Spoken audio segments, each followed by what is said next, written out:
Thanksgiving has always held a special place in my heart. It's easily one of my favorite times of the year. It wasn't solely about the delicious feast, even though the food was definitely a highlight. More than that, it was the cherished tradition that made it so meaningful. Annually, my mother would graciously host our family gathering. Despite the occasional hectic moments that came with hosting, a comforting warmth always permeated our home. The wonderful aromas, the joyful sounds of laughter, and the gentle clinking of forks and knives. All these things combined to create a feeling of security, affection, and belonging. However, this particular year, a sense of unease settled over everything. I hadn't fully grasped how much I anticipated this Thanksgiving until the actual day arrived. My work had consumed me in the preceding weeks. The prospect of finally reuniting with my family felt like an ideal respite from all the pressure. The mere idea of gathering around our dining table, sharing jokes with my siblings, and savoring a delightful meal was sufficient to elevate my mood. As I prepared myself that morning, I sent a message to my mom, inquiring about the desired arrival time. My plan was to arrive at approximately 4 p.m. This would allow me some leeway to complete a few tasks. I aimed to avoid being excessively early, yet I also didn't want to miss out on any of the festivities.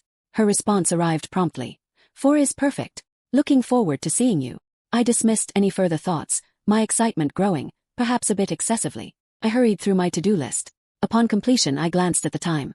3:45 p.m., an ideal moment. I embarked on the journey to my parents' residence, mentally revisiting past holiday celebrations. The cherished memories brought a sense of solace, and a smile naturally formed on my face as I drove. Yet, I couldn't dismiss a subtle, persistent apprehension. Something felt amiss, though I couldn't pinpoint the exact cause. Perhaps I was simply overanalyzing the situation. Or maybe it was the lingering stress from my job. Nevertheless, I made an effort to disregard it. This day was meant for enjoyment. As I approached the house, the familiar fragrance of roasted turkey and creamy mashed potatoes enveloped me. It felt akin to a heartfelt embrace, welcoming me back to my familiar surroundings. But then, upon exiting my vehicle, a peculiar sensation washed over me.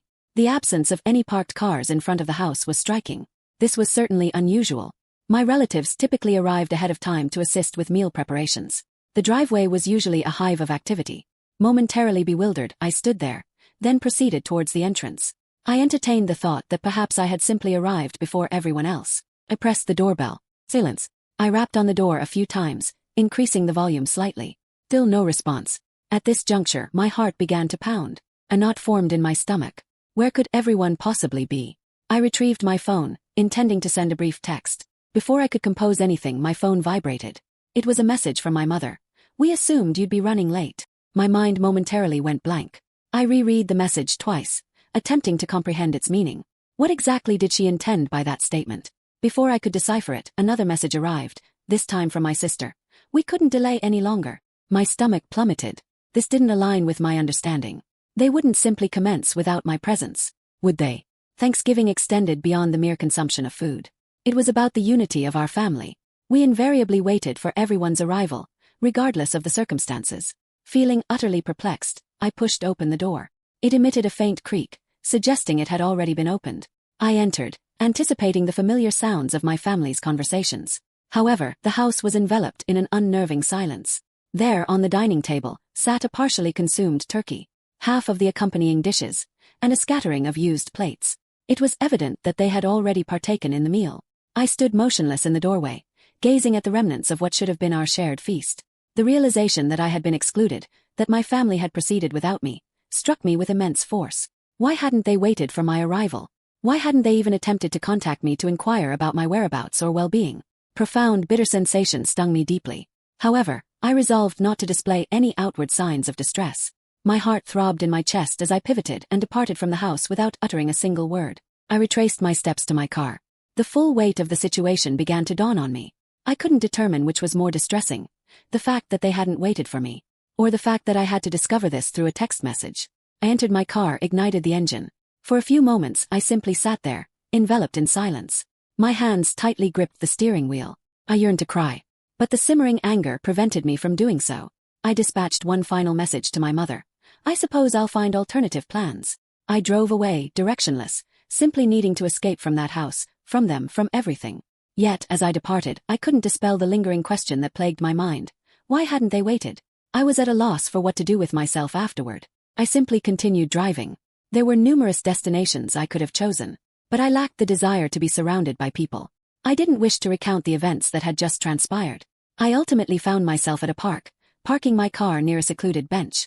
The outdoor air was crisp, but I required the space to contemplate, to inhale deeply.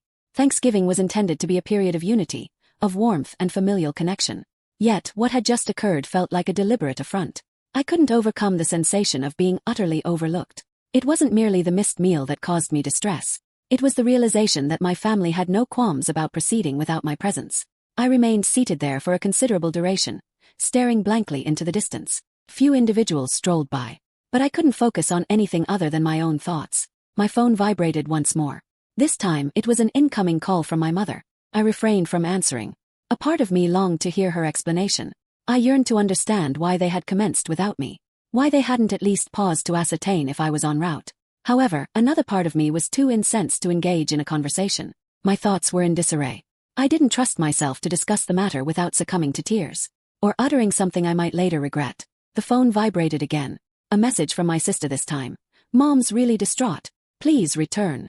I gazed at the message momentarily. Distraught. After the events that had transpired. She was the one who was distraught. My hands clenched the phone so tightly I feared it might shatter. I couldn't help but experience an overwhelming surge of exasperation. I had every justification to be upset. It felt as though my entire family had simply moved on without any regard for my presence. Just like that. I reflected on the countless occasions we had gathered around that very table, sharing laughter and anecdotes, creating cherished memories. And now, all of that felt hollow and meaningless. I swiftly composed a response. But before I could press the send button, I hesitated. I was uncertain if I was prepared to communicate with them, if I even desired to do so. Instead, I simply blocked both of their numbers. I didn't wish to hear anything from them, not at this juncture. It felt like the only means of reclaiming some semblance of control. I remained seated in that park for an extended period, observing the sun descend below the horizon. The sky transformed into a canvas of vibrant oranges and purples. It was challenging to dismiss the persistent thoughts that plagued my mind. I continued to replay the scene in my memory. The vacant table, the partially consumed food, the text messages, and the unanswered door. Eventually, the cold began to permeate my being, and I decided it was time to return home. Yet, as I commenced driving, I couldn't help but ponder what the future held. Would they attempt to contact me again? Would they even express any concern? Or had I simply become an insignificant afterthought in their lives? Upon finally arriving home, I tossed my keys onto the counter and collapsed onto the sofa. My phone vibrated once more. This time it was a voicemail from my mother. It was brief and unsteady. Her voice filled with an apology I wasn't certain I could accept. "Please, can we engage in a conversation? We never intended to cause you any distress. We simply didn't anticipate your arrival. Please contact me when you're able." I was uncertain how to interpret it. I didn't know if I was prepared to offer them forgiveness. But a part of me yearned to hear their perspective. A part of me couldn't completely sever ties. I gazed at the message for what felt like an eternity. But I didn't respond. Instead, I reclined, the earlier chill enveloping me like a comforting embrace. I couldn't help but wonder if things would ever return to their previous state. The subsequent days were peculiar. The holiday passed without any further endeavors from my family to reach out, at least not in a manner that felt sincere.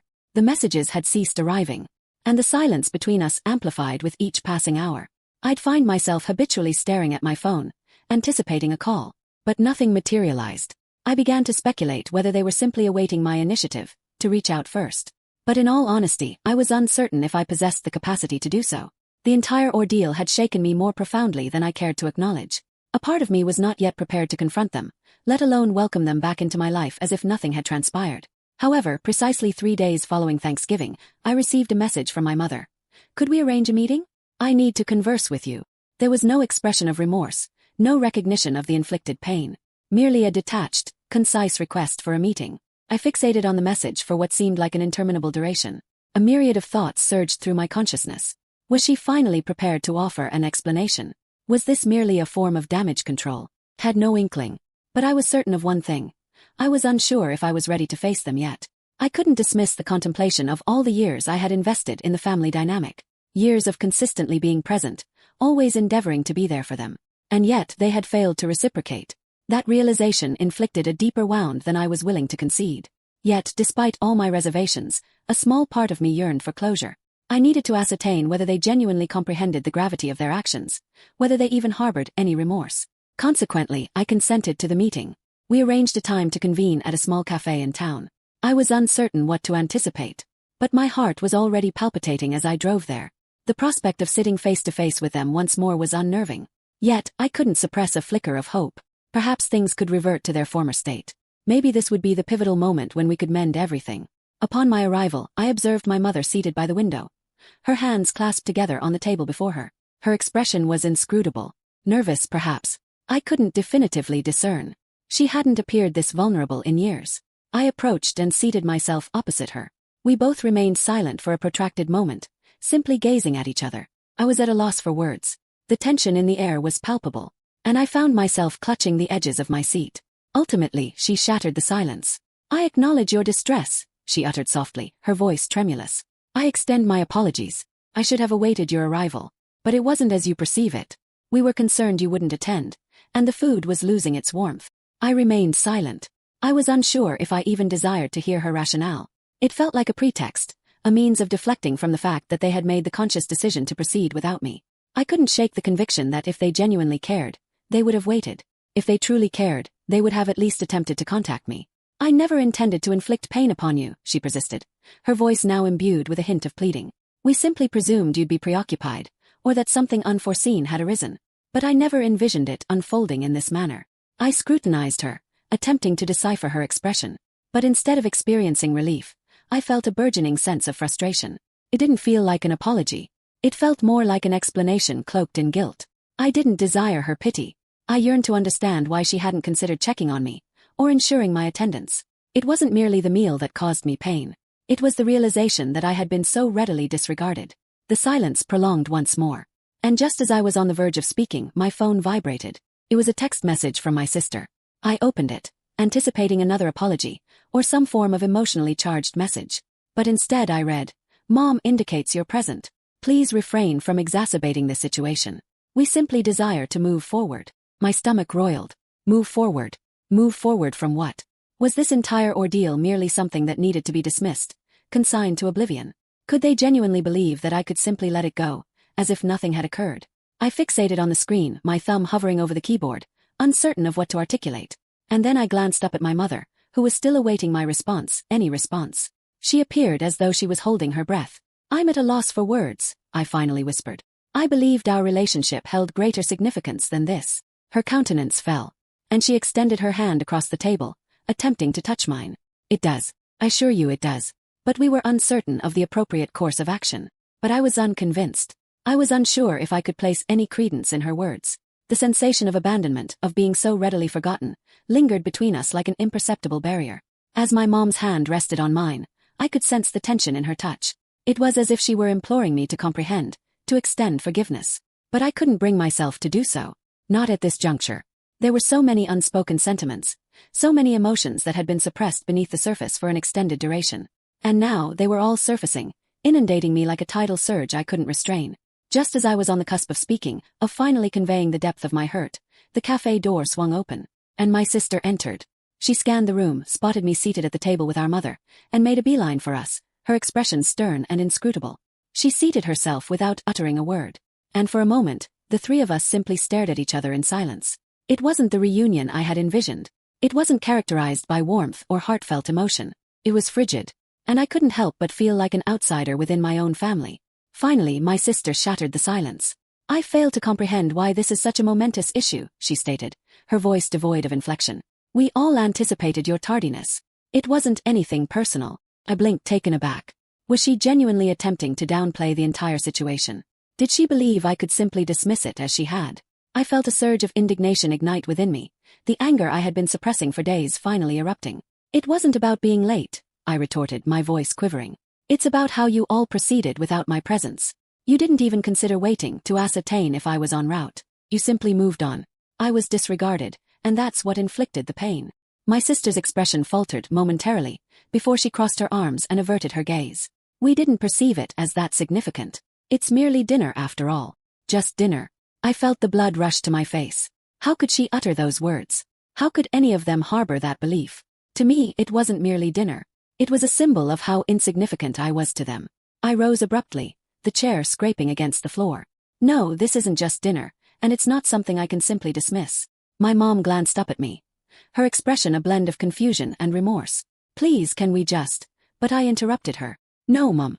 You had the opportunity to rectify the situation, and you failed to do so. I'm weary of being an afterthought in this family. You all assume that because I'm perpetually late or preoccupied, that I don't deserve to be treated as a priority, as though I matter. But that's erroneous. I could feel the heat in my chest as the words cascaded forth. I had never been this candid, this vulnerable with them before. And in all honesty, it felt liberating to finally express everything, to articulate my truth, even if it wasn't facile. For a moment, everything was enveloped in silence. My sister evaded eye contact. And my mom remained motionless, her countenance ashen. I didn't know what I was anticipating. An apology, perhaps, but nothing materialized. I could feel my chest constricting. The words I had spoken lingered in the air like an indictment. And yet they simply sat there, incapable of meeting my gaze. It was as though they couldn't even fathom the magnitude of what had just transpired. Then, without warning, my sister's voice pierced the tension. "You're truly making this about yourself, aren't you?" I stared at her in disbelief. Was she genuinely attempting to shift the blame? After everything that had transpired? After all the pain I had expressed? What? I stammered, my voice trembling with a blend of fury and bewilderment. "You believe I'm making this about myself? You abandoned me, our family, and now you're attempting to fault me." She scrutinized me, her expression detached, almost calculating. "I simply fail to grasp why you're exaggerating this situation. It's merely dinner, you comprehend. We had to proceed with our lives. You were likely preoccupied anyway." Her words struck me like a physical blow. Just dinner. Was that truly all it amounted to in her eyes? I believed I had articulated myself clearly. This wasn't just about dinner. This was about feeling invisible, forgotten. It was about years of being treated as an afterthought, and always being expected to be the one who yielded. I could feel the blood pounding in my head, my fists clenched beneath the table. "Are you genuinely saying that to me right now?" I hissed. "That I should simply overcome it, because you couldn't be troubled to wait for your own family?" My mom shifted in her seat, appearing as though she was on the verge of speaking, but the words remained unspoken. The silence stretched on once more, and it felt as though the weight of the entire discourse had descended solely upon me. Just as I was about to utter something else, something incisive, something that would finally compel them to comprehend, the cafe door swung open again, and my uncle entered. His presence was akin to an interruption, a disruption in the already strained atmosphere. He ambled over to our table, offering me a fleeting, awkward nod before turning his attention to my mom and sister. "Is everything all right here?" he inquired, his tone casual yet tinged with a hint of apprehension. It wasn't merely his question that impacted me. It was the timing. How many times had my family relied on others to intervene when circumstances became uncomfortable, when confronting the truth proved arduous? How many times had they circumvented addressing the genuine issues? "I'm fine," I stated, my voice tinged with a bitterness I hadn't intended. "Everything's simply perfect." I could see my mom's face falter at my words. She parted her lips as if to speak, but then closed them again, seemingly uncertain how to respond. Instead of awaiting my family's attempt to rectify the situation, I stood up, pushing my chair back with a sharp, grating sound. "I've had enough," I declared. "I've been striving to make this work for years, and you continue to dismiss me as though it's inconsequential. But I'm finished." For a moment, it appeared as though no one knew how to react. My uncle glanced from me to my mom, clearly perplexed by the unfolding events, and my sister's eyes narrowed. She was on the verge of speaking, but I didn't afford her the opportunity. "You don't have the right to determine what's significant to me any longer," I continued, my voice unwavering, yet imbued with emotion. "I'm not going to be the one who persists in trying when you all clearly don't care enough to meet me halfway. Therefore I'm done. I'll allow you to resolve this without my involvement." And with that, I pivoted and exited the cafe. The cool air struck me as I stepped outside, but it was insignificant compared to the chill that had settled deep within me. I couldn't bring myself to look back. A part of me felt liberated, as though I had finally unshackled myself from the emotional burden I'd been bearing for years. But another part of me felt desolate, hollow. Was this truly the culmination? Would my family simply proceed as though nothing had transpired? Or would they finally come to the realization of how profoundly they had wounded me? The ensuing days were agonizing. Each time I glanced at my phone, I harbored a hope for something. A message, a call, anything, but nothing materialized. They had already moved on, just as they invariably did. I was the one left in the aftermath, pondering whether this time, it would finally be different. And then, after a week of silence, I received a message from my sister. It was succinct. "Sure. I don't believe you comprehend what you've done." The words stung, but I refrained from responding. I simply stared at my phone, the anger resurfacing once more. How could she possibly believe I didn't understand? She was the one who failed to grasp the situation. She was the one who had prioritized her convenience over family. But something within me knew. The subsequent message, the subsequent conversation would be the decisive point. I stared at the screen, my finger hovering above the keyboard, deliberating whether or not I should reply. What was the purpose? What could I possibly articulate that would compel her to comprehend? The more I contemplated it, the more I realized something. I didn't owe them any further explanations. The silence between us had become excruciating, but I knew deep down that it wasn't merely my family disregarding me. It was me disregarding the fact that I had been striving so strenuously to fit into a mold that was never intended for me. They had their own lives, their own methodologies, and somewhere along the trajectory, I had ceased to be a part of it. I tossed my phone onto the couch and paced around my apartment, endeavoring to dispel the sensation that had been haunting me since that Thanksgiving. But regardless of how much I attempted to move forward, the emotional scars from that day refused to fade. I couldn't forget how my family had behaved as though I was insignificant, how they had so readily dismissed me and expected me to simply acquiesce. The days extended into a painful silence. I maintained my distance, concentrating on my work, keeping to myself. I attended a few social gatherings with friends, laughed, endeavored to enjoy myself, but nothing filled the void. Each time I contemplated my family, my heart ached in a manner I couldn't articulate. Then one day, unexpectedly, I received a phone call from my mom. I almost refrained from answering, still clinging to the bitterness that had been festering. But I couldn't disregard the persistent feeling that perhaps, just perhaps, this time it would be different. "Hello," I answered, my voice cautious. "Hey." My mom's voice was gentle, almost delicate. "Can we converse?" I didn't know what to anticipate. A part of me yearned to decline, to terminate the call and shield myself from further pain. But another part of me, the part that missed them, the part that still harbored affection, desired to hear her perspective. "Yeah, we can converse," I replied, settling down on the couch. My hands were trembling slightly, and I could hear her inhaling deeply on the other end. I'm uncertain where to commence," she uttered softly. "But I've been reflecting extensively on everything, on what transpired on Thanksgiving. And I acknowledge that I erred. I acknowledge that we erred. We've been mistaken about numerous things. We alienated you, and I'm profoundly remorseful." Her words impacted me more profoundly than I had anticipated. I was unsure how to respond. After such an extended duration, after everything I had endured, I didn't know if I could simply extend forgiveness so readily. "Mom, I grappled to find the appropriate words, but she interrupted me, her voice brimming with emotion. "I'm not requesting your immediate forgiveness," she stated. I wanted you to be aware that we recognize the gravity of our actions, and we aspire to rectify them. We're prepared to undertake whatever is necessary, but only if you desire it." There it was. The apology I had been yearning for. The acknowledgement of how profoundly they had wounded me. But it still felt as though something was lacking. It wasn't merely about an apology. It was about demonstrating to me that they could transform, that they could genuinely care. "I'm uncertain if I can simply forgive and forget," I responded, my voice unwavering. "But perhaps we can find a resolution. I don't desire to be part of a family where I'm treated as an afterthought."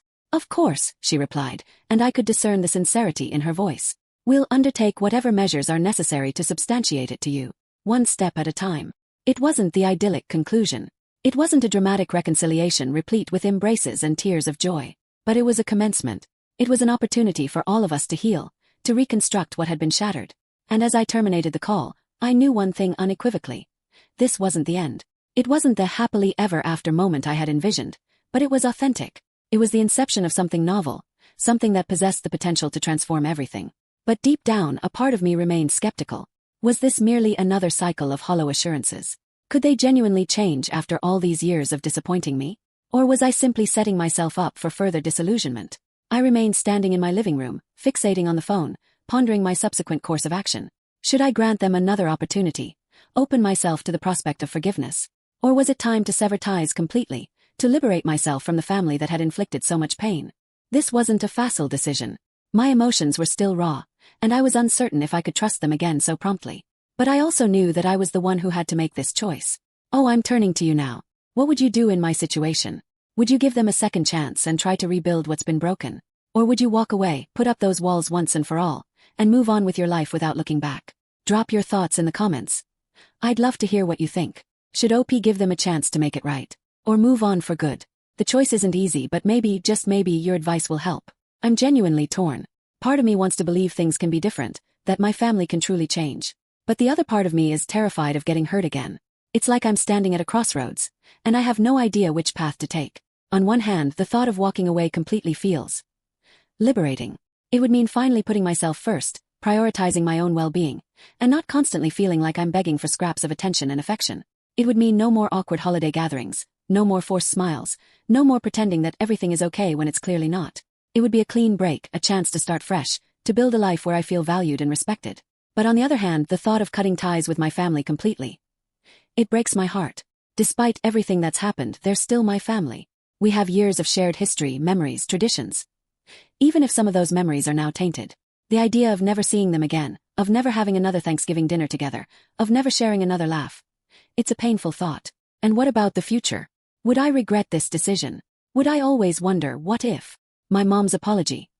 It felt sincere, at least on the surface. But words are just words. Actions are what truly matter.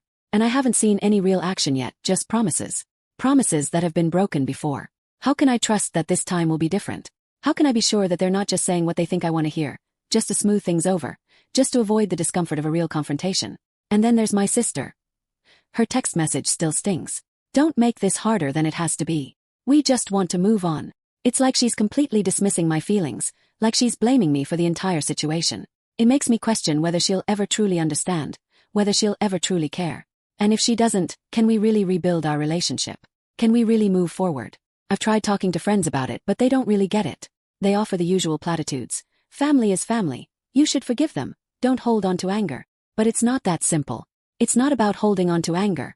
It's about protecting myself. It's about setting boundaries. It's about finally recognizing my own worth. So here I am, stuck in this limbo, paralyzed by indecision. I keep replaying everything in my head, analyzing every word, every gesture, every text message. I'm looking for some sign, some clue, some indication of what I should do. But there's nothing.